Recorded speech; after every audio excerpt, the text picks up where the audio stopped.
আমের মুকুল ফুটে গিয়েছে। এখন এই সমস্ত মুকুল থেকে গুটিতে রূপান্তরিত হবে। এখন যদি আমরা সঠিক যত্ন করি তবে সঠিক পরিমাণে আমের ফলন হবে। মুকুল কালো হয়ে যাওয়া, গুটি ঝরে যাওয়া এই ধরনের সমস্যা আসবে না। এখন আমরা যে সমস্ত উপাদান ব্যবহার করব সব কিছুই হবে মুকুলকে পুষ্ট রাখার জন্য, টবের মাটিকে সুস্থ সতেজ রাখার জন্য, গাছকে সতেজ এবং মুকুলকে ধরে রাখার জন্য আমাদের ব্যবহার করতে হবে বিশেষ কয়েকটি সার। যে সারগুলো আম গাছ থেকে নিয়ে আসবে প্রচুর পরিমাণে আমের ফলন। নমস্কার দর্শক, আম গাছের মুকুল ফুটতে শুরু করছে, আর মুকুলের ফুলগুলো যখন ফুটতে শুরু করে তখন কিন্তু আমাদের বিশেষ ধ্যান রাখতে হয় এই সমস্ত মুকুলকে সুস্থ রাখার জন্য এবং মুকুল থেকে গুটি বাঁধার জন্য। তো চলুন আজকের ভিডিও দেখব এই সময় আমরা কি কি ব্যবহার করব, কি কি ব্যবহার করা যাবে না, কি কি ব্যবহার করলে ভালো আমের ফলন হবে। তো চলুন দেরি না করে ভিডিওটি শুরু করা যাক। প্রথমে আমাদের যে জিনিস লক্ষ্য করতে হবে সেটি হচ্ছে মুকুল যেন কালো না হয়ে যায়, কারণ মুকুল যদি কালো হতে শুরু করে সেক্ষেত্রে কিন্তু গুটি আসবে না, বা গুটি এলেও সেই গুটি ঝরে যাবে। মুকুল কালো হয় সাধারণত ছত্রাকের কারণে, কীটের আক্রমণে এবং মুকুলের ভালো পলিনেশন না হলে। কারণ পলিনেশন না হলে সেই মুকুল তো ঝরে যাবে, সে কালো হয়ে ঝরতে পারে, এমনিতেও ঝরতে পারে। তাই এখন আমাদের এমন কিছু পুষ্টিকর খাবার ব্যবহার করতে হবে যেই খাবারগুলো এই সমস্ত মুকুল থেকে গুটিতে রূপান্তরিত করবে। তাই আমরা এই অবস্থাতে যখন আমের মুকুলের ফুলগুলো ফুটতে শুরু করবে সেই অবস্থাতে টবের মাটিতে পুষ্টিকর কয়েকটি খাবার ব্যবহার করব। পুষ্টিকর খাবার, যেই খাবারে থাকবে বোরন, ক্যালসিয়াম, পটাশিয়াম, ফসফরাস এবং নানাবিধ অনুখাদ্যের সমাহার। এই খাবারগুলো আমরা অর্গানিকও ব্যবহার করতে পারি, রাসায়নিক উপায়েও ব্যবহার করতে পারি। দর্শক, যেহেতু আমাদের কীটনাশকের ব্যবহারের সময় প্রায় চলে গিয়েছে, তাই কীটনাশকের সাবজেক্ট এখন বাদই দিতে হবে। যে গাছের আমের মুকুল ফুটেনি সেই গাছে আপনি কীটনাশক স্প্রে করতে পারবেন, যে গাছে মুকুলের ফুল ফুটতে শুরু করছে সেই গাছে কীটনাশক ব্যবহার করবেন না। তাই পুষ্টিকর খাদ্যের মাধ্যমেই কিন্তু মুকুল থেকে গুটির সৃষ্টি করাতে হবে। এই সময় আমি মিশ্র খাবার ব্যবহার করব, যেখানে থাকবে অর্গানিক উপাদান এবং রাসায়নিক উপাদান। দেখতেই পাচ্ছেন আমার খাবার মোটামুটি তৈরি। আমি এখানে সামান্য কলার খোসা নিয়েছি 10টি, পেঁয়াজের খোসা নিয়েছি 1 মুঠি, দানা জৈব অনুখাদ্য নিয়েছি 25 থেকে 30 গ্রাম, আর সর্ষের খোল রয়েছে 1 থেকে 1.5 মুঠি, মানে মোটামুটি ধরুন 150 গ্রাম পরিমাণে। ঠিক আছে, 2 লিটার জলে ভালো করে পচাবেন 7 থেকে 10 দিন। আমার এই জলটি পচানো কিন্তু হয়ে গেল। এই ধরনের খাদ্য যদি আপনারা তৈরি করতে পারেন তবে সেখানে কিন্তু অনেক ধরনের মাইক্রো অর্গানিজম থাকে। বিশেষ করে এই খাবারে জিঙ্ক রয়েছে, বোরন রয়েছে এবং নানাবিধ পুষ্টিক উপাদান রয়েছে, যা এই সময় গাছের অত্যন্ত গুরুত্বপূর্ণ। ঠিক আছে, এবার এখানে আমি কিছু রাসায়নিক উপাদান মিশিয়ে নিব।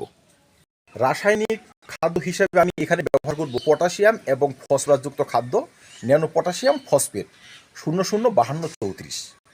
কারণ এখন কিন্তু প্রচুর পরিমাণে পটাশিয়ামের চাহিদা হবে গাছগুলোর। পটাশিয়ামের দ্বারাই কিন্তু তারা মুকুলকে গাছে ধরে রাখবে। তারপর রয়েছে ফসফরাস, শিকড়ের সঠিক সার্ভাইভ, খাদ্য গাছের সংবহনে সহায়তা করা, ফুলকে গাছে ধরে রাখা, নানাবিধ জৈবিক অ্যাক্টিভিটিকে কিন্তু নিয়ন্ত্রণ করতে পারে ফসফরাস। তারপরে আমি ব্যবহার করব বোরন। বোরন 20% আপনারা ব্যবহার করবেন। যে সমস্ত অর্গানিক খাবার ব্যবহার করছি সেখানেও কিন্তু সামান্য পরিমাণে বোরন এবং জিঙ্ক রয়েছে, বিশেষ করে কলার খোসাতে বা জৈব দানা অনুখাদ্যতে। তারপরেও কিন্তু আমি এক্সট্রা বোরন ব্যবহার করব। ধরুন জৈব খাবার তৈরি করলাম আমি 10 লিটার। 10 লিটার খাদ্যের মধ্যে আমি আমার ন্যানো পটাশিয়াম ফসফেট ব্যবহার করব মাত্র 15 থেকে 20 গ্রাম। বোরন ব্যবহার করব 10 গ্রাম। ক্যালসিয়ামের ঘাটতিও কিন্তু গাছের জন্য মারাত্মক হুমকি হতে পারে, তাই আমরা ক্যালসিয়ামের সোর্স হিসেবে ডিমের খোসা বয়েল করা জল কিন্তু ব্যবহার করতে পারবো। আপনি 1 থেকে 150 গ্রাম ডিমের খোসা 500 গ্রাম জলের মধ্যে ভালো করে বয়েল করবেন, সেই জলটি সেকে আমরা এই খাদ্যের সঙ্গে মিশিয়ে নিতে পারি। ব্যাস, আর কিচ্ছু প্রয়োজন নেই। যে অর্গানিক উপাদান ব্যবহার করেছি তার সঙ্গে এই সমস্ত রাসায়নিক এবং সামান্য অর্গানিক উপাদান ভালো করে একত্রে মিশিয়ে প্রতি 10 দিনে একবার করে যদি আমরা ব্যবহার করে যেতে পারি আমাদের আমের মুকুলগুলো কিন্তু ঝরবে না, কালো হয়ে ঝরে যাওয়া, গুটি না বেঁধে ঝরে যাওয়া, বা ছোট ছোট ক্ষুদ্র ক্ষুদ্র গুটি হয়ে সেই গুটিগুলো হলুদ হয়ে ঝরে যাওয়া, সেই সমস্ত সমস্যা আসবে না। কারণ এখন যদি গাছের পুষ্টিতে ঘাটতি হয় তবে কিন্তু সে মুকুলকে ঝরিয়ে দেবে, গুটিকে ঝরিয়ে দেবে। বহু ক্ষেত্রে জিঙ্ক, ম্যাগনেসিয়াম, সালফার এই ধরনের ঘাটতিতেও কিন্তু আমের মুকুল ঝরে যায়, গুটি কালো হয়ে যায় বা গুটি হলুদ হয়ে ঝরে যায়। আমাদের খাদ্যগুলোর মধ্যে যদি ভালো মাত্রায় অনুখাদ্য থাকে, সে সমস্ত অনুখাদ্যের মধ্যে কিন্তু ম্যাগনেসিয়াম, সালফার বর্তমান থাকে, আর অর্গানিক উপাদানের মধ্যে জিঙ্ক বর্তমান থাকে। তাই এই খাবার ব্যবহার করার পরেই কিন্তু মুকুলগুলো দেখবেন ধীরে ধীরে দানা বাঁধতে শুরু করেছে, আর কালো হয়ে ঝরে যাওয়া নয়। প্রতিটি মুকুল থেকে দেখবেন শয়ে শয়ে গুটি দানা বেঁধে গিয়েছে। 2 নম্বরে হচ্ছে টবের মাটিতে এখন সঠিক পরিমাণে জল ব্যবহার করে যেতে হবে। এই অবস্থায় যদি টবের মাটি শুকিয়ে যায় সেক্ষেত্রে কিন্তু মুকুলগুলো শুকিয়ে যাবে, মুকুলের বোটা শুকিয়ে যাবে। আর মুকুলের বোটা যদি একবার শুকিয়ে যায় সেক্ষেত্রে কিন্তু মুকুলগুলো গাছ থেকে ঝরে যাবে। আপনি কোনো খাবার দিয়ে, কোনো ওষুধ দিয়ে সেসব রাখতে পারবেন না। তাই নিয়মিত আমাদের জল ব্যবহার করতে হবে, দেখতে হবে যেন 1 ঘন্টার জন্য টবের মাটি শুকিয়ে না যেতে পারে। আবার এমন পরিস্থিতি তৈরি করবেন না যেন টবের মাটি ভিজে কাদা হয়ে থাকে, তবে শিকড়ে সংক্রমণ দেখা দেবে, তখনও কিন্তু মুকুল ঝরে যাবে। তাই এই অবস্থাতে ওয়াটার ম্যানেজমেন্ট থাকবে দায়িত্ব সহকারে। সঠিক জলের ব্যবহার এই মুকুলকে রাখবে পুষ্ট, মুকুল থেকে দানা বাঁধতে সহায়তা করবে। 2 নম্বর যত্ন হচ্ছে মুকুল থেকে যখন ক্ষুদ্র ক্ষুদ্র গুটিতে দানা বেঁধে যাবে তখন কিন্তু আমাদের ছত্রাকনাশক এখানে স্প্রে করতে হবে। কারণ মুকুল যখন দানা বাঁধবে তখন কিন্তু সেখানে ছত্রাকের সংক্রমণ হওয়ার সম্ভাবনা থাকে বা হয়ে যায়, কারণ আবহাওয়ার তারতম্য থাকে, সামান্য একটু মেঘলা আবহাওয়া থাকে, কখনো কখনো বৃষ্টি টিষ্টি হয়ে যায়। এই অবস্থাতে কিন্তু ছত্রাকের সংক্রমণ হয় বেশি। তখন আপনারা কার্বনডাজিম, ম্যানকোজেব গ্রুপের ছত্রাকনাশক সাফ ম্যানসার ব্যবহার করতে পারবেন। অ্যান্ট্রাকোল ব্যবহার করলেও তখন ভালো কাজ হয়। আমরা যেটাই ব্যবহার করি ডোজ একটু কমিয়ে ব্যবহার করব। ম্যানকোজেব, কার্বনডাজিম ছত্রাকনাশক যদি ব্যবহার করি 1 গ্রাম 1 লিটার জলে গুলে ব্যবহার করতে পারবো, বা অ্যান্ট্রাকোল ব্যবহার করলেও 1 লিটার জলে 1 থেকে 1.5 গ্রামই ব্যবহার করতে পারবো, এর থেকে বেশি নয়। মুকুল থেকে গুটি বাঁধার পর যদি আপনি চোষক পোকার আক্রমণ লক্ষ্য করেন তখন আপনি নিম তেল বা নর্মাল ডোজে কীটনাশক স্প্রে করতে পারবেন। মনে রাখবেন, ফুটন্ত ফুলে নয়, ফুল ফুটে যখন ফলের সৃষ্টি হয়ে যাবে সেই ক্ষুদ্র ফলের উপরও কিন্তু কীটনাশক স্প্রে করা যাবে। বিশেষ করে ফলের আকার যখন কিছুটা মটর দানার মতো হয়ে যাবে তখন থেকে কিন্তু আপনারা কীটনাশক এবং ছত্রাকনাশক ব্যবহার করবেন 15 দিনে 20 দিনে একবার করে। 3 নম্বরে হচ্ছে আমের গুটিগুলো যখন পুরোপুরি দানা বাঁধতে শুরু করবে বা দানা বেঁধে যাবে তখন কিন্তু আমরা একটি পিজিআর গাছে স্প্রে করতে পারবো। কারণ কিছু পিজিআর রয়েছে যারা গুটিকে গাছে ধরে রাখতে সহায়তা করে। এর মধ্যে একটি হচ্ছে প্ল্যানোফিক্স। যদি আপনাদের হাতে থাকে প্ল্যানোফিক্স 1 লিটার জলে 5 থেকে 6 ফোঁটা মাত্র 10 থেকে 15 দিনের ব্যবধানে 2 বার সম্ভব হলে আপনারা স্প্রে করে দেবেন। তবে সেই গুটি ঝরা কিন্তু কমানো যাবে।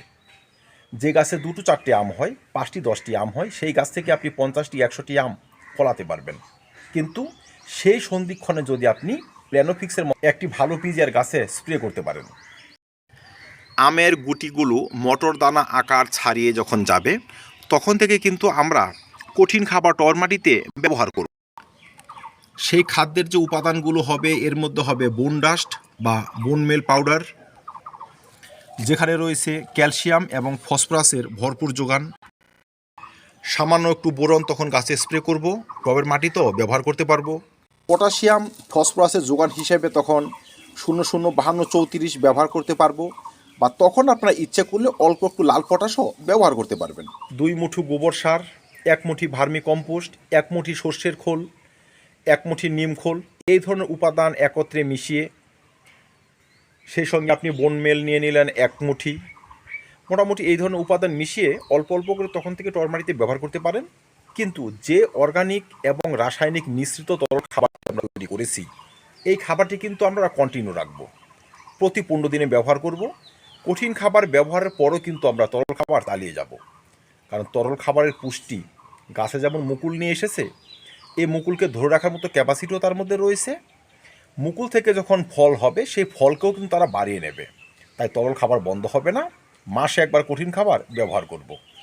সেক্ষেত্রে আপনি একটি 20 ইঞ্চি টবে 1 থেকে 1.5 মুঠি, ছোট টবে 1 মুঠি করে ব্যবহার করতে পারবেন। অনেক সময় শুষ্ক আবহাওয়া, প্রচণ্ড রোদ মুকুলের পুষ্টিতে বাধা হয়ে দাঁড়ায়। তাই সপ্তাহে অন্ততপক্ষে 1 থেকে 2 দিন বিকেলের আগে আগে মানে দুপুরের শেষে আপনারা আম গাছে ঠান্ডা জল স্প্রে করে দেবেন।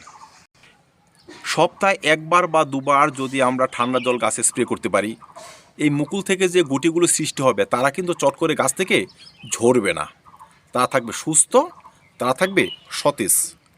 ভিডিও শেষে বলবো, এখন আমরা যেটুকু খাবার ব্যবহার করব, কিন্তু কোনোভাবেই অত্যাধিক নাইট্রোজেনযুক্ত খাদ্য টবের মাটিতে ব্যবহার করব না, গাছে স্প্রে করব না। অত্যাধিক প্রয়োজন ছাড়া গাছে এখন স্প্রে না করাই ভালো। তাই আপনারা যে সমস্ত খাবার দেন, অনুখাদ্য দেন, বোরন দেন, যাই দেন, টবের মাটিতে ব্যবহার করে দেবেন। গাছ থাকবে এখন ডাইরেক্ট সানলাইটে।